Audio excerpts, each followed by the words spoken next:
করে সে প্রতারিত হয়। হ্যালো এভরিওয়ান, আসসালামু আলাইকুম। সবাই কেমন আছেন? আশা করি ভালো আছেন। সৃষ্টিকর্তার অশেষ মেহেরবানিতে আমিও ভালো আছি। তো একটা দুঃখের সংবাদ শুনে খুবই খারাপ লাগলো। আসলাম জাহিদ ভাইয়ের দোকানে। তো কথা না বাড়িয়ে চলুন মূল ভিডিওতে যাই। এই যে দেখেন, এটা হলো জাহিদ টেলিকম। তো জাহিদ টেলিকম, জাহিদ ভাইয়ের সাথে একটা বিশাল দুর্ঘটনা হয়ে গেছে। এটা দেখাইছেন, এটা ক্যামেরা দিয়ে। তো আমি সরাসরি ওনার সাথে একটু কথা বলতে হ্যাঁ গ্লাস লাগাই। আসসালামু আলাইকুম জাহিদ ভাই। তো কি অবস্থা আপনার? ভাই পেশেন্টটা ভালো নেই ভাই। তো আপনার একটা দুঃখজনক খবর শুনে আমার খুবই খারাপ লাগলো। তো মূল কাহিনীটা আপনি একটু বলেন তো। আপনার মূল কাহিনী হচ্ছে 1/5/2025 বৃহস্পতিবার রাত 11টার দিকে আমি দোকানে বসেছিলাম। এক ভদ্রলোক পুলিশের পোশাক পরে আসছিল। তার জায়গাটা ছিল পুলিশের পোশাক। সে বলতেছে যে ভাই টাকা বাড়াতে পারবেন? আমি বলছি হ্যাঁ বাড়াতে। কত বাড়াবেন? তো বলছে 30,000। তো আমি বলছি আমার কাছে টাকা আছে 8,000 ভাই, 30,000 টাকা আমার কাছে নাই। কয়টা ঠিক আছে পাঠান। তো উনি আমার হাতে খাতাটা নিয়ে নাম্বারটা লেখছে। নাম্বারটা লেখার পরে আমি কি করছি, একটা নাম্বার থেকে সাইন করে করছি 15,000, আর আমার এজেন্সি থেকে টাকা বাড়াচ্ছি 9,000। হ্যাঁ, টোটাল 24,000। আমি যখন আর 4,000 টাকা পাঠাবো মানে পিঠে দেবো, তখন উনি এই মুহূর্তে দৌড় দিয়ে পালা চলে গেছে। একটা হুন্ডা ছিল সামনে দিয়ে, সম্ভবত ওটা প্লান করে আসছে। তো ওরা হুন্ডার রানিকে চলে গেছে। পরে টাকাটা পাওয়া যায়নি।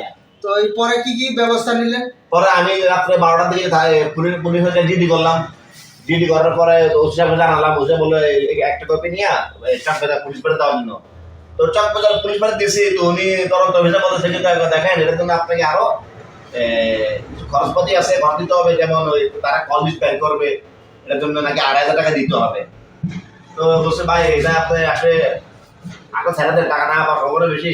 তবে সবচেয়ে ভালো আপনি বিকাশ অফিসে যান। বিকাশ অফিসে গেলাম, সাথে সাথে পরের দিন ওরা বললো কি না এই ব্যাপারে আমরা আপনাকে কোনো সঠিক দিতে পারবো না, আপনাকে সঠিক দিতে পারবে প্রশাসন। তো তারা আমাকে এভাবে হয়রানি করতেছে আর কি। একবার বলে বিকাশে যাও, বিকাশে বলে প্রশাসনে যাও। তা এখন আমি সরকারের কাছে আকুল আবেদন যে আমাকে যাতে সুদৃষ্টি দেখে, আমি যেন ন্যায্য বিচারটা পাই, আমি যেন টাকাটা যাতে ফেরত পাই, সরকার যাতে আমাকে সে ব্যবস্থা করে দেয়। তো আপনি তারপরে আর কোথাও যাননি এখন এই পর্যন্ত? না, এই পর্যন্ত এখনো কোথাও যাইনি। এরপরে বিকাশ অফিস থেকে আপনাকে কোনো দিল না সহযোগিতা? আমি সাথে বিকাশে কল করছিলাম ওই দিন রাত্রে। ওরা বলছে যে আমরা এভাবে আপনার কোনো সহযোগিতা করতে পারবো না, আপনি নিকট থানাকে যোগাযোগ করুন। আমি সাথে থানাকে যোগাযোগ করছি, তো আমি কোনো সুরাহা পাইনি। তো এই হলো আমার কাছে জিডি কপিটা, আমি থানা জিডি করছি সাথে সাথে। আমি ইনচার্জ অফিসারকে কাগজটা দিয়েছি, উনি এই ব্যাপারে কোনো তদন্ত করে নাই। তো এরপরে আপনি স্থানীয়ভাবে কোনো পরামর্শ পেলেন না বা এইভাবে স্থানীয়ভাবে আমার এক কাকা আছে, সোল কাকা, উনি আমেরিকা থাকে। ওনার সাথে বিষয়টা আমি আলাপ করছি। তো উনি বলছে যে তুই একটা কাজ কর, এসপি পারবে একটা দরখাস্ত করার জন্য। এখন দেখি আমি আজকে বা কালকে মধ্যে যাই একটা এসপি পারবে একটা দরখাস্ত করবো। এটাই। তো এসপি অফিসে গেলে একটু সমাধান হওয়ার সম্ভাবনা আছে।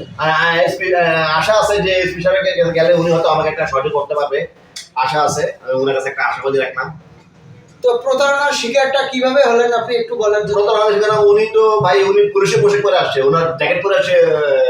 আর 8 বাজে 11টা নিরিবিলি, তো তেমন লোক ছিল না। তো উনি বলেছে ভাই টাকা বাড়াতে পারবেন কিনা? আমি বলছি হ্যাঁ টাকা বাড়াতে পারবো। তো উনি বলছে নাম্বারটা দেন। আমি কাটার নাম্বারটা লিখেছি, নাম্বারটা লিখছি। তো আমি 500 থেকে পাঠাচ্ছি 15,000, আর এজেন্সি থেকে পাঠাচ্ছি 9,000, 24,000। আর পাঠাবো 4,000। প্রিন্টার দেওয়ার সাথে সাথে প্রিন্ট দিব। উনি এক দৌড় দিয়ে পালা চলে গেছে, হুন্ডাতে পয়সা টান হুন্ডা টান দিয়ে চলে গেছে। আমার ভাইটা একটু শারীরিক প্রতিবন্ধী, যার কারণে এই দুর্বলতাটা কাজে লাগাইছে সবাই। তো আপনি একটু বিস্তারিত বলেন, মানুষকে সচেতন করেন। জি, আমি সমস্ত সকল দোকানদারকে দৃষ্টি রাখতে পারি ভাই, আপনারা এই ধরনের প্রতারণার শিকার হবেন না। এখানে আসলে কিছুটা ভুলটা আমারও ছিল। যেমন আমি ওনার থেকে আগে টাকাটা এই কারণে না, কারণ উনি দেখলাম উনি প্রশাসনের লোক, এই কারণে টাকাটা আমি আমি তো জানি যে প্রশাসনের দৌড় পারা যাবে, আমি তো কল্পনা করিনি। তো আমি সকল বিকাশ দোকানদারকে আমি দৃষ্টি আকর্ষণ করে একটা কথা বলতে চাই, আপনারা আগে বিকাশ করার আগে টাকাটা হাতে নিয়ে নেবেন। আপনাদের কাছে আকুল আবেদন, এটাই আমার শেষ কথা। আসসালামু আলাইকুম। আমরা এতক্ষণ জাহিদ ভাইয়ের কথা শুনলাম। তো সবাই একটু সচেতন হন, এভাবে আমরা কোনো না কোনোভাবে প্রতারণার শিকার হচ্ছি। তো সবাই ভালো থাকবেন। আজকের মতো এই পর্যন্ত। ভিডিওটি শেয়ার করে দিয়ে অন্যকে দেখার সুযোগ করে দিবেন।